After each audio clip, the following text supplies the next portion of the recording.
He's not just a regular moron. He's the product of the greatest minds of a generation, working together with the express purpose of building the dumbest moron who ever lived. And you just put him in charge of the entire facility. Good, that's still working. Hey, just in case this pit isn't actually bottomless, do you think maybe you could unstrap one of those long fall boots of yours and shove me into it? Just remember to land on one foot.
folks, Olympians, you're here because we want the best.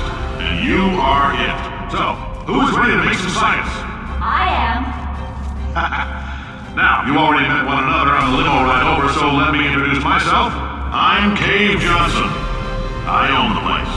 That eager voice you heard is the lovely Carolyn, my assistant. Rest assured, she has transferred your honorarium to the charitable organization of your choice. Isn't that right, Carolyn? Yes, sir, Mr. Johnson. She's the backbone of this facility. Pretty as a postcard, too. Sorry, fellas.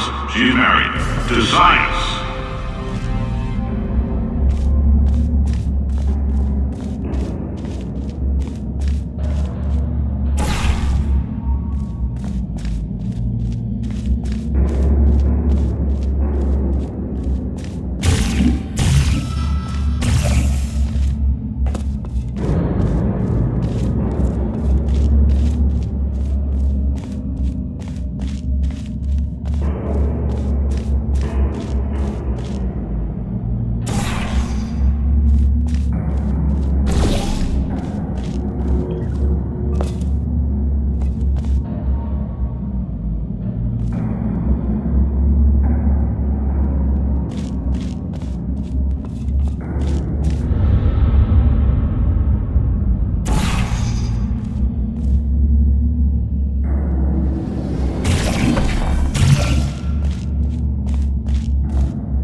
There's 1,000 tests performed every day here in our enrichment spheres.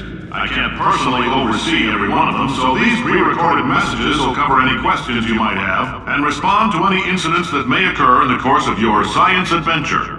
Your test assignment will vary depending on the manner in which you have bent the world to your will. Those of you helping us test the repulsion gel today, just follow the blue line on the floor. Those of you who volunteered to be injected with praying mantis DNA, I've got some good news and some bad news.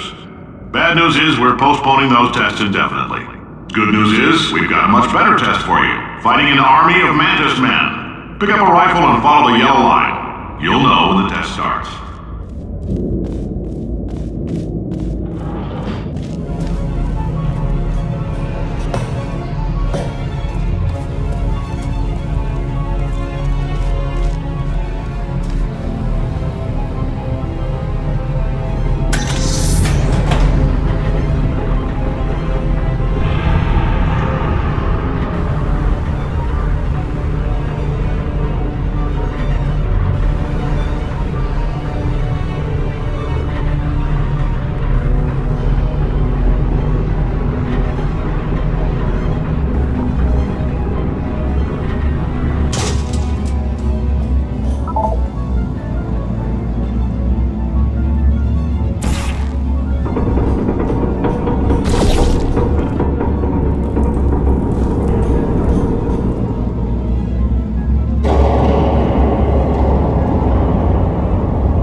They say great science is built on the shoulders of giants.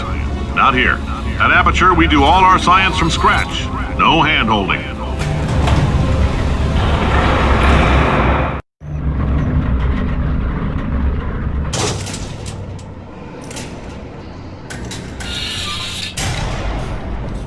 All right, let's get started. This first test involves something the lab boys call repulsion gel. You're not part of the control group, by the way. You get the gel. Last poor son of a gun got blue paint. All joking aside, that did happen. Broke every bone in his legs. Tragic, but informative. Or so I'm told.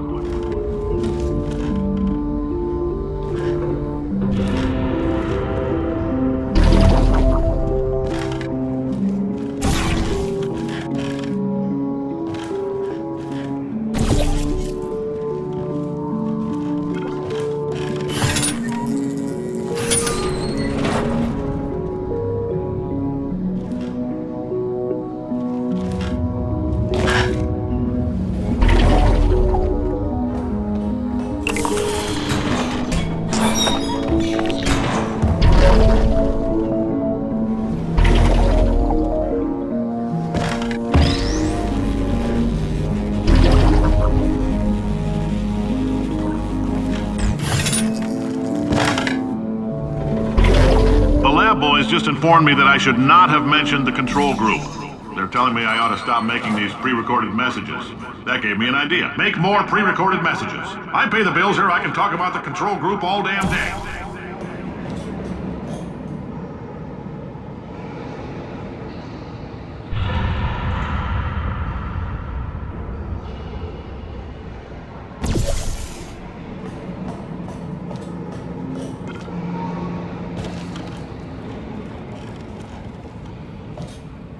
For this next test, we put nanoparticles in the gel. In layman's terms, that's a billion little gizmos that are going to travel into your bloodstream and pump experimental genes and RNA molecules and so forth into your tumors. Now, maybe you don't have any tumors. Well, don't worry. If you sat on a folding chair in the lobby and weren't wearing lead underpants, we took care of that too.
Oh, in case you got covered in that repulsion gel, here's some advice the lab boys gave me. Do not get covered in the repulsion gel. We haven't entirely nailed down what element it is yet, but I'll tell you this, it's a lively one, and it does not like the human skeleton.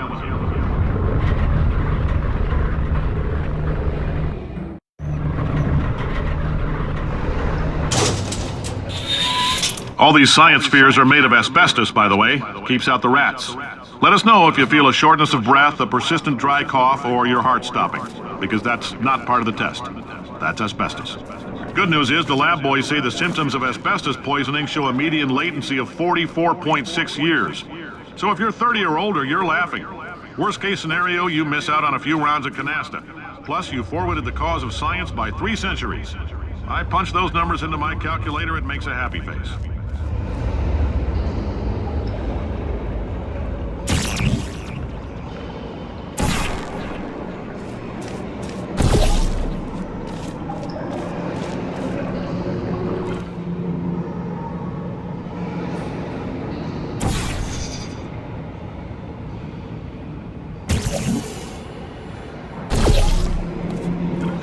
I like your style. You make up your own rules, just like me.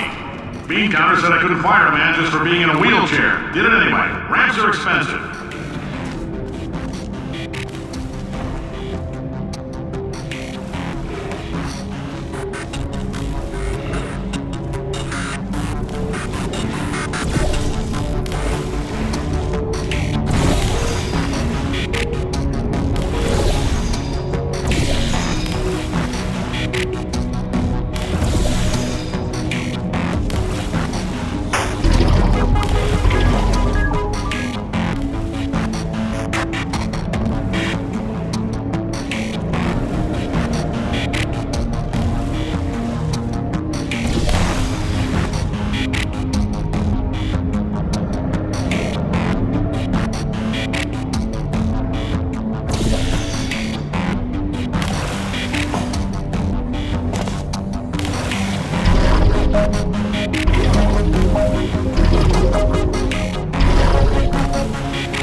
There's a slight chance the calcium could harden and vitrify your frontal lobe. Anyway, don't stress yourself thinking about it. I'm serious. Visualizing the scenario while under stress actually triggers the reaction.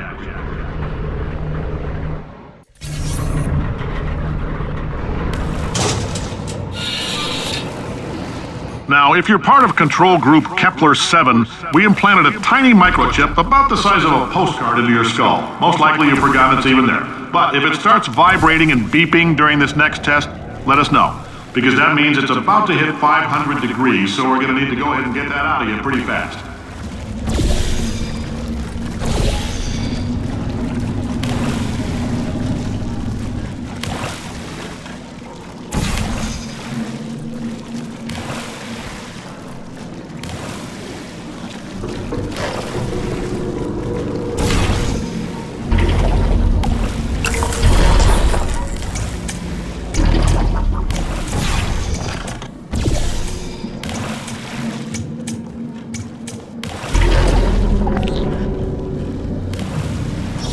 telling them, keep your pants on. All right, this next test may involve trace amounts of time travel. So, word of advice, if you meet yourself on the testing track, don't make eye contact. Lab boys tell me that'll wipe out time. Entirely. Forward and backward. So, do both of yourselves a favor and just let that handsome devil go about his business.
It means you're taking a long time on the catwalks between tests. The lab boys say that might be a fear reaction. I'm no psychiatrist, but coming from a bunch of eggheads who wouldn't recognize the thrill of danger if it walked up and snapped their little pink bras, that sounds like projection. They didn't fly into space, storm a beach, or bring back the gold. No, sir, we did. It's you and me against the world, son. I like your grit. Hustle could use some work, though. Now let's solve this thing.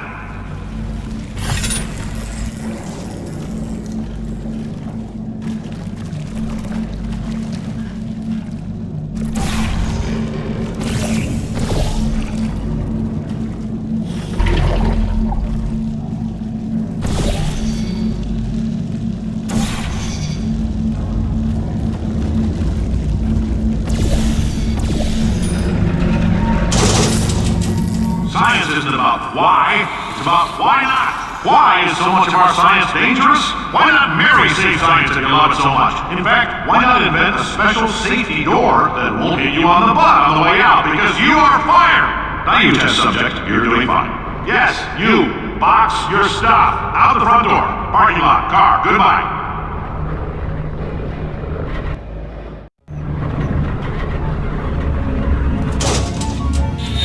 Congratulations! The simple fact that you're standing here listening to me means you've made a glorious contribution to science. As founder and CEO of Aperture Science, I thank you for your participation and hope we can count on you for another round of tests. We're not going to release this stuff into the wild until it's good and damn ready, so as long as you keep yourself in top physical form, there'll always be a limo waiting for you. Say goodbye, Carolyn. Goodbye, Carolyn. She is a gem.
Greetings, friend. I'm Cave Johnson, CEO of Aperture Science.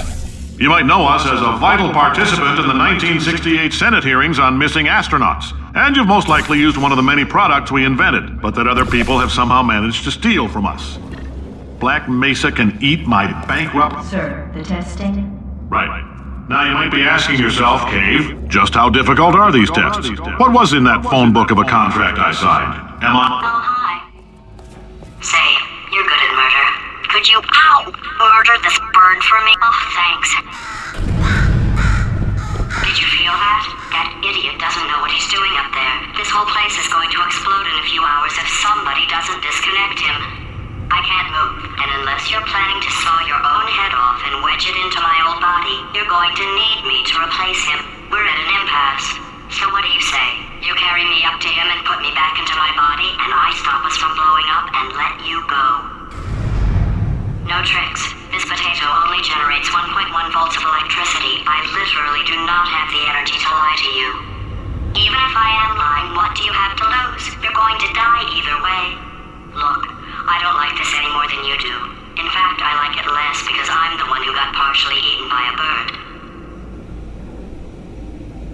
Wow, you stabbed me. What is wrong with you? Hold on. Do you have a multimeter? Never mind. The gun must be for magnesium. It feels like I'm outputting an extra half a volt. Keep an eye on me. I'm going to do some scheming. Here I go. Oh, where are we? How long have I been out? That extra half volt helps, but it isn't going to power miracles. If I think too hard, I'm going to fry this potato before we get a chance to burn up in the atomic fireball that little idiot is going...